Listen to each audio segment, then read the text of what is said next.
आखिरकार जिम्बाब्वे वो टीम थी जिसके अगेंस्ट भारत की टीम ने जीतना था भाई साहब। 7 T20 मैचेस लग गए इनको जीत हासिल करने के अंदर। वैभव सूर्यवंशी बोलूं या जिम्बवंशी बोलूं, क्यों? क्योंकि वैभव सूर्यवंशी ने अपना डेब्यू किया इंग्लैंड के अगेंस्ट, चले तो नहीं वो, लेकिन उन्हें पहला मैच जिम्बाब्वे के अगेंस्ट खेला और 19 बॉलों के ऊपर 18 बॉलों के ऊपर 50 मार दिया। तो इसका मतलब क्या, वैभव सूर्यवंशी भी बाबर आजम को जिस तरीके से लोग डिसरिस्पेक्ट करते हैं जिम्बाबर बोल के, क्या वैभव सूर्यवंशी भी जिम सूर्यवंशी हो गया? बिल्कुल भी नहीं। ना बाबर जिम्बाबर था, ना है, ना ये बना है। ये प्लेयर्स अच्छे हैं, प्लेयर्स जिसको कहते हैं ना, ये जो फैंस होते हैं ना, ये डिसरिस्पेक्ट करते हैं। वैभव सूर्यवंशी अच्छा खेला, अगर उसको ये लोग आयरलैंड के अगेंस्ट भी डेब्यू करवाते, ये तब भी रन करता और होता बताऊं क्या, उस सीरीज से उसका कॉन्फिडेंस लेवल बहाल होता और वो अगले मैचेस इंग्लैंड के अगेंस्ट जब खेलता तब भी परफॉर्मेंस करके दिखाता। ये इनका गलत फैसला था कि बड़ी टीम के अगेंस्ट नए लड़के को उतार दिया और वो फ्लॉप हो गया।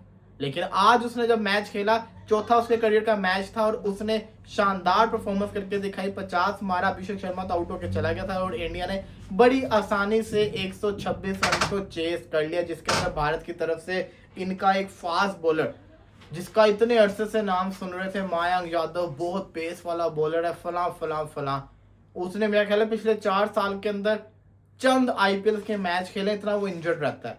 आज वो इंडिया से खेल रहा था, बॉलिंग उसने अच्छी की, लेकिन सवाल यहाँ पे वही आता है, ये क्या 10 मैच लगातार खेल सकता है? मुझे नहीं लगता। इसको इंजरीज का बहुत इशू रहता है और अगर ये सेफ जाएगा, अपनी पेस रोकेगा, अगर ये 150 प्लस नहीं फेंकता तो तब ये लंबा खेल जाएगा, लेकिन अगर ये 150 अपनी पेस के ऊपर जाएगा तो ये जिसको कहते हैं ना भाई साहब, ये आप समझ लें कि ये इंजर्ड जल्दी हो जाएगा। प्रिंस यादव ने अच्छी बॉलिंग की इंडिया की तरफ से, आज बॉलर्स का ही असल काम था, लेकिन फिर बल्लेबाजी अगर बात करें तो श्रेयस अय्यर हो गए, ईशान किशन हो गए, वैभव सूर्यवंशी, अभिषेक शर्मा तो नहीं चले, इन सब ने अच्छी परफॉर्मेंस करके दिखाई और इंडिया ने इस मैच को जीत लिया। जिम्बाब्वे के अगेंस्ट इनकी जीत आ गई है। क्या ये सीरीज में जिम्बाब्वे कम बैक करेगा? मुश्किल है। इंडिया को मैच जीतना था, वो इन्होंने जीत लिया, रिदम इनको मिल गया। श्रेयस अय्यर की कप्तानी के अंदर भारत ने पहला मैच अपना जीत लिया। श्रेयस अय्यर का एक असूल है, जब ये हारता है तो लगातार हारता है, जब ये जीतता है तो ये लगातार जीतता है। तो ये देखना बड़ा जरूरी है ये आगे कहाँ तक जाएगा, क्योंकि बुरा टाइम आया, आयरलैंड से हारे, इंग्लैंड से हारे, लेकिन अब जिम्बाब्वे वाली सीरीज से फायदा होगा, फिर आगे वेस्ट इंडीज वाली भी है, फिर मेरा ख्याल है अफगानिस्तान के साथ ये लोग खेलेंगे। बहुत ज्यादा सीरीज है। पाकिस्तान के पॉइंट ऑफ व्यू से देखें तो ये नुकसान हो गया। पाकिस्तान चाहता था, अगर पाकिस्तान को ओलंपिक्स में इनको रैंकिंग में छोड़ना था पीछे, तो जिम्बाब्वे वाली सीरीज भी जिम्बाब्वे जीत जाता है इंडिया से, लेकिन ये मुश्किल है, ये थोड़ा मुश्किल है। आयरलैंड देखो ना, अपनी कंडीशन को यूटिलाइज करके इंडिया को हरा गया।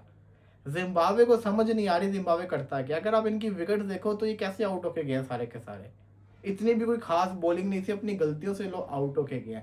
तो जिम्बाब्वे को सीखना कि कितना ही सीखेंगे, अब परफॉर्मेंस करके दिखाने का टाइम आ गया।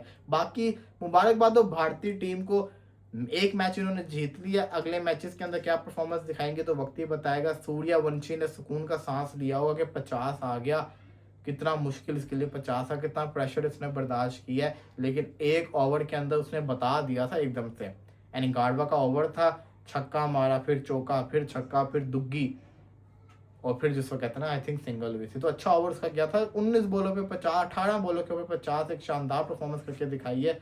मुबारकबाद उसको, उसकी जिसको कहते हैं ना करियर का पहला 50 आ गया। आगे बहुत सारे और भी आएंगे अगर ऐसे ही खेलता रहा। अभिषेक शर्मा हो गए। अब इस इंडियन टीम के अंदर ना, मैं इंडिया का एक अच्छा फैसला था, वो था टॉस जीत के बॉलिंग करने का। इंडिया ने फील्ड को चूज किया। अगर इंडिया यहाँ पे पहले बैटिंग करता तो इंडिया शायद हार भी जाता। इंडिया ने दिमाग से खेला कि इनको लो पे आउट करके जीत जाओ, चेस कर लेंगे। पहले बैटिंग करने में इनको समझ लेनी थी इन्होंने कितना स्कोर देना, और उसके अंदर जिम्बाब्वे क्या पता चेस भी कर जाती। बॉलिंग वैसी नहीं है जो चेस बचा सकती है। अभी भी देखे तो इंडिया ने लास्ट 36 बॉलों के ऊपर 59 ऑलमोस्ट 60 स्कोर्स खाया, 10 रन पर ओवर खाया। तो ये बुरी बॉलिंग है, तो ये चेस करवा सकते हैं, ये ऐसे ही जीत सकते थे कि ये पहले उनको बैटिंग करवाते, खुद की चेस की तरफ जाते, और वो उन्होंने किया, मुबारकबाद हो। लेकिन जिस दिन जिम्बाब्वे ने 160-70 लगा दिए, उस दिन मुश्किल हो सकती है भारतीय टीम के लिए। तो ये मैच जिसको कहते हैं खत्म हो गया। अगला मैच होगा तब के उसके ऊपर बात करेंगे। इसी के साथ साथ पाकिस्तान वर्सेस वेस्ट इंडीज की जो टेस्ट सीरीज है वो शुरू होने वाली है। परसों पहला मैच है, देखना ये है कि पाकिस्तान क्या परफॉर्मेंस करके दिखाता है। पिच जो सामने आई है वो भाई साहब बहुत ग्रीन पिच है। इस पिच के ऊपर तो अगर यही पिच रही तो मैं तो भाई 4 पेसर लेके जाऊंगा। उबैद शाह लाजमी पेस के साथ, मोहम्मद अब्बास और मोहम्मद अली ये 3, और आमिर जमाल मेरा चौथा ऑलराउंडर। ये मैं लाजमी लेके जाऊंगा इस पिच के ऊपर। बाकी एक स्पिनर उस्मान और आप साजिद में से कोई चूज कर सकते हैं। लेट्स सी, देखते हैं क्या बनता है। चैनल को सब्सक्राइब नहीं किया तो कर ले, लाइक भी कर दे। फिलहाल के लिए दीजिए इजाजत, अल्लाह हाफिज।